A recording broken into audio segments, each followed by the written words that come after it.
saya undang Desi untuk mulai memberikan, ya tentu bisa cerita juga pandangan dan pengalamannya sendiri, tapi juga bisa merefleksikan apa yang dikatakan Pak Raul. Silakan. Ya. Baik, terima kasih banyak Pak Bayu atas kehormatan yang diberikan untuk saya. Assalamualaikum warahmatullahi wabarakatuh. Waalaikumsalam. Yang salam sejahtera untuk kita semua. Tentu yang pertama-tama yang terhormat Pak Bayu, juga ada Pak Dekan FEM. Saya biasa panggil Mas Nunung, sudah Profesor Nunung, tapi saya biasa panggil Mas Nunung. Ada Kepala Departemen Agribisnis, barangkali saya belum pernah jumpa, tetapi mendengar nama Departemen Agribisnis rasanya masih jadi ingat lagi waktu zaman kuliah dulu Pak Bayu. Walaupun sebetulnya kalau lihat angkatan yang sekarang baru ngerasa bahwa udah tua banget ya.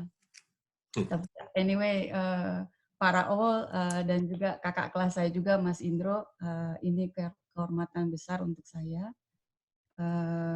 Tadi Pak Nunung menyampaikan ini webinar yang sangat penting, jadi saya sangat beruntung diundang di dalam webinar ini.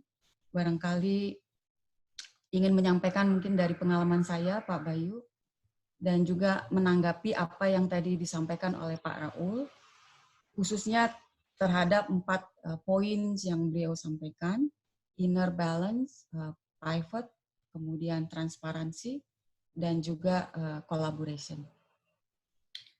Ini memang sebuah krisis yang tidak bisa kita hindarkan, tetapi tadi Pak Raul bilang memang harus kita embrace, harus kita hadapi, kita nikmati, kita gunakan ini sebagai kesempatan untuk diambil hikmahnya. Apa yang kira-kira bisa kita lakukan ke depan untuk agribisnis kita. Apalagi tadi Profesor Nunung sudah sampaikan bahwa sektor pertanian merupakan salah satu sektor yang pertumbuhannya justru positif. Di tengah krisis yang saat ini cukup membuat semua pihak kocar-kacir, saya pikir Pak, karena ini sesuatu yang tidak pernah barangkali kita pikirkan atau kita estimasi sebelumnya. Tetapi bahwa sektor pertanian menunjukkan pertumbuhan yang positif, ini sesuatu yang sangat luar biasa. Pak Raul tadi sudah menyampaikan 4 poin.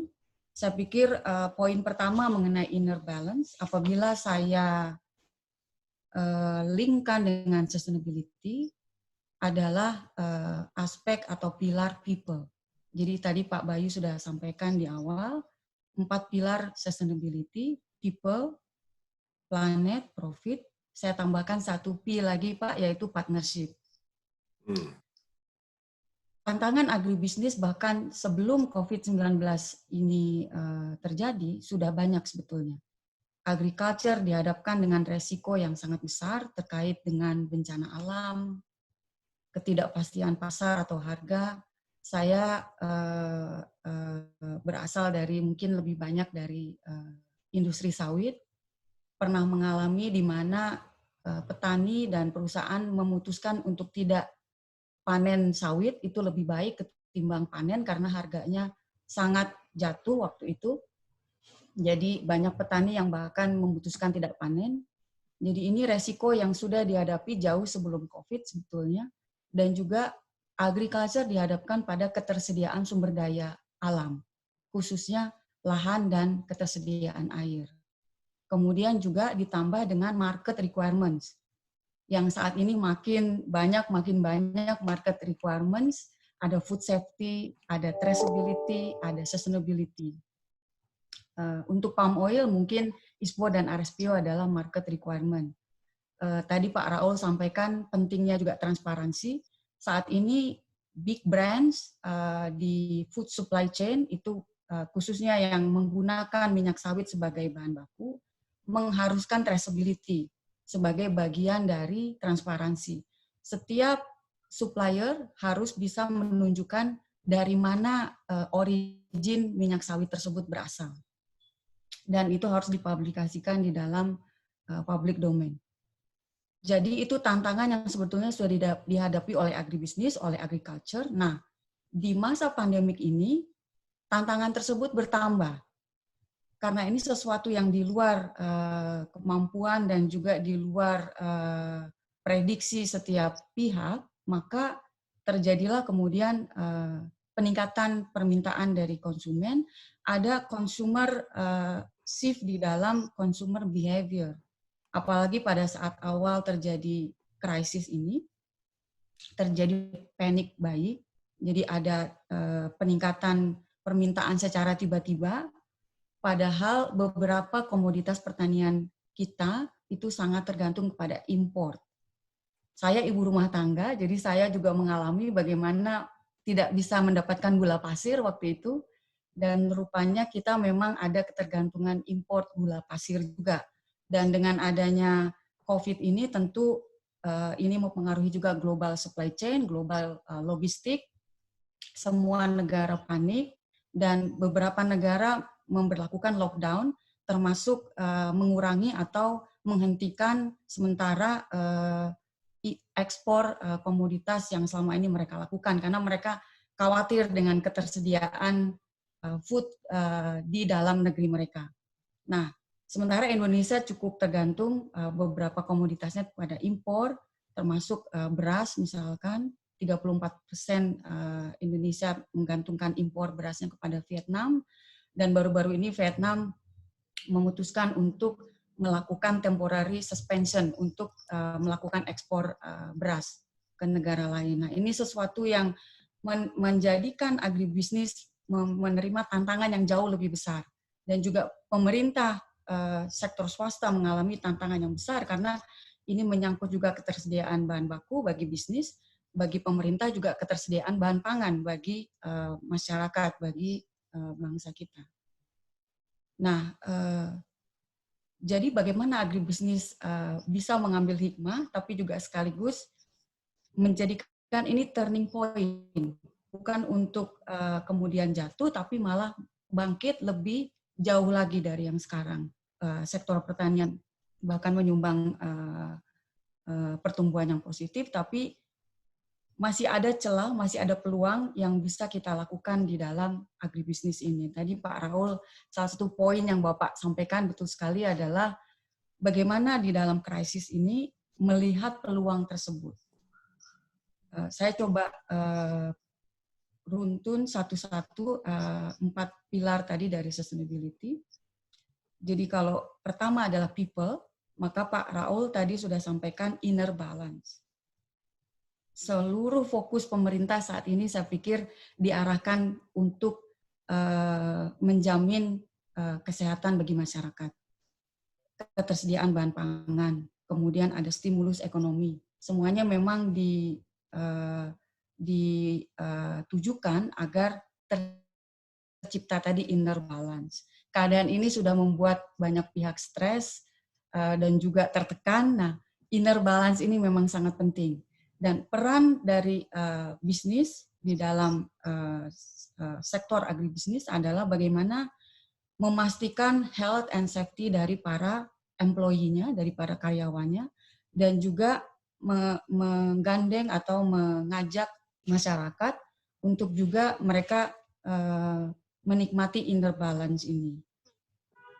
Ini tidak bisa dipisahkan dengan partnership tadi, karena peran swasta saat ini tidak boleh melihat dirinya sendiri, tetapi harus juga melihat lingkungannya. Jadi bagaimana sektor swasta, pemerintah menciptakan inner balance, memastikan health and safety bagi karyawan, bagi masyarakat, sehingga mereka tetap sehat secara mental dan tetap bisa fokus untuk berkarya, melakukan produksi di dalam seluruh chain dari agribisnis ini. Kita udah melihat kejadian di Surabaya, pabrik rokok Sampurna terpaksa harus tutup karena ada beberapa karyawannya yang positif COVID-19 baru-baru ini. Ini tentu akan menciptakan disruptif yang sangat luar biasa terhadap produksi dari rokok tersebut dan juga kesejahteraan masyarakat secara luas. Oleh karena itu, people adalah pilar pertama yang saat ini memang harus menjadi perhatian fokus. Kemudian saya ingin kemudian berangkat ke profit. Jadi tadi Pak Raul sudah sampaikan, result chain, bahwa kita juga harus memfokuskan pandangan kita, pikiran kita, upaya kita kepada output, outcome, dan impact. Ini sangat penting dan yang telah dilakukan oleh Peduli Pangan oleh Artemis ini adalah immediate solution untuk saat ini, dan bahwa Peduli Pangan bisa menggalang kolaborasi dari berbagai pihak untuk immediately provide solutions untuk mereka yang terkena dampak ekonomi secara fatal. Ini sangat luar biasa, dan bahwa dilaporkan juga berapa banyak yang telah disantuni, berapa banyak produk agriculture yang kemudian disalurkan, didistribusikan, dan sebagainya. Ini adalah output. Selain output, yang juga penting adalah outcome. Jadi sektor agribisnis saat ini, apalagi jika dibandingkan dengan negara produsen lainnya, masih ada peluang bagi kita untuk meningkatkan produktivitas. Jadi salah satu peluang dan juga mungkin yang harus menjadi perhatian ke depan dari agribisnis adalah selain output adalah outcome. Berapa produktivitas per hektar yang kita inginkan dan berapa yang ingin kita capai.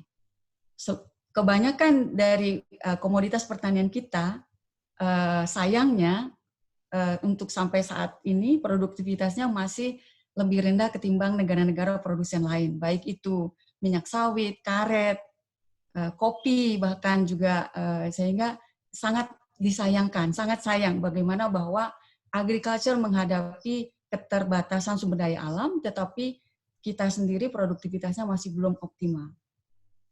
Yang paling penting bagi agribisnis adalah melihat peluang, tadi seperti Pak Raul sampaikan, dan juga making investment in realizing the full potential of agribusiness. This is the time. Jadi Pak Raul tadi sampaikan, krisis ini membangunkan kita semua. Ini menyakitkan, tapi mungkin ini adalah wake up call untuk kita semua. Jadi produktivitas itu perlu menjadi perhatian yang lebih besar lagi ke depan. Kemudian kemitraan. Bagaimana peluang-peluang itu kita cari, kita lihat. Saya berangkat dari perusahaan kelapa sawit di Kalteng yang memiliki integrasi sawit sapi, Pak Bayu dan Pak Raul. Ini sangat membantu meningkatkan produktivitas lahan, juga menciptakan lapangan kerja bagi petani. Petani bisa meningkatkan pendapatan karena selain dapat pendapatan dari sawit, mereka juga mendapat pendapatan dari penggemukan sapi, Pak. Nah, ini hal-hal seperti ini yang perlu dilihat bagaimana model ini bisa didorong untuk diciptakan lebih banyak lagi.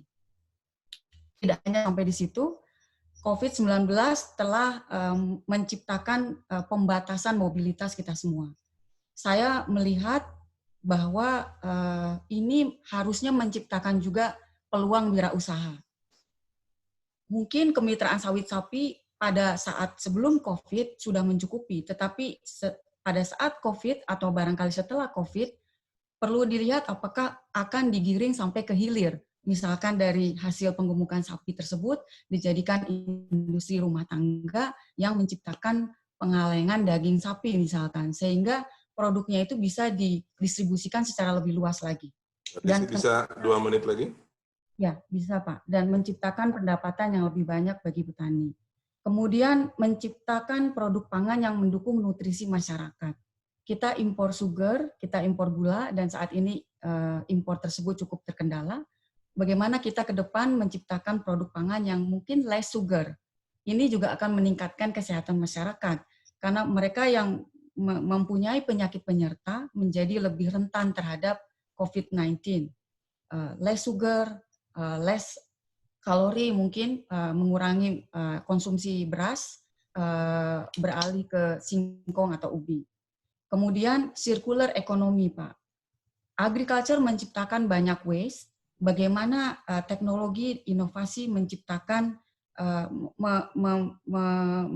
membolehkan waste ini diolah lagi untuk menjadi produk yang bisa kita manfaatkan kembali. Misalkan industri ikan, pengolahan ikan, tulangnya bisa digunakan menjadi tepung ikan. Atau meminimalisir food waste dengan menciptakan packaging yang mungkin sekali konsumsi atau porsi yang kecil. Kemudian waste bisa dijadikan composting untuk menggantikan pupuk anorganik. Untuk untuk perkebunan kelapa sawit memiliki pome yang bisa juga digunakan untuk menghasilkan energi, sehingga ini juga bisa menurunkan ongkos produksi. E-commerce tadi Pak Raul juga ikut juga menyinggung ini. Bagaimana teknologi yang digunakan dalam e-commerce barangkali bisa digunakan juga untuk selain mendekatkan petani dengan konsumen langsung, tapi juga meningkatkan akses petani kepada input produksi, kepada technical advice, dan juga financial services. Saat ini kita melihat banyak masyarakat yang mudik ke kampung halaman ataupun ke tempat lain karena di Jakarta mereka tidak memiliki pekerjaan lagi.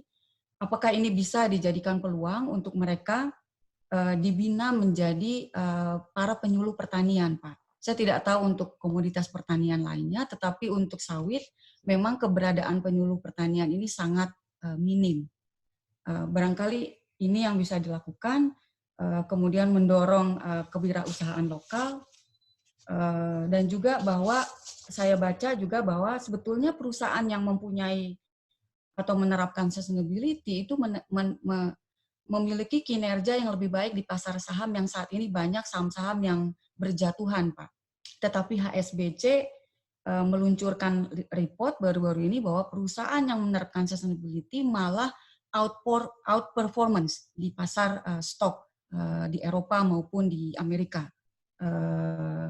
Dan saya ingin menutup bahwa ini memang super year, ini memang special year bagi agribisnis, tetapi ini mendorong kita untuk melihat peluang, tadi Pak Raul sampaikan, harapannya juga mendorong partnership yang lebih kuat di antara para stakeholders, dan jika partnership ini menghasilkan strategi yang tepat, saya yakin setelah pandemi COVID-19, 2021 dan seterusnya, harusnya menjadi super duper year untuk agribisnis. This is a wake up call. We need to invest for a brighter now and the future. Terima kasih, Pak. Baik, terima kasih sekali Desi. Jadi beberapa poin yang tadi dikatakan oleh Pak Raul, oleh Desi diwujudkan dalam bentuk poin-poin dengan pengalamannya yang luas, terutama di industri sawit.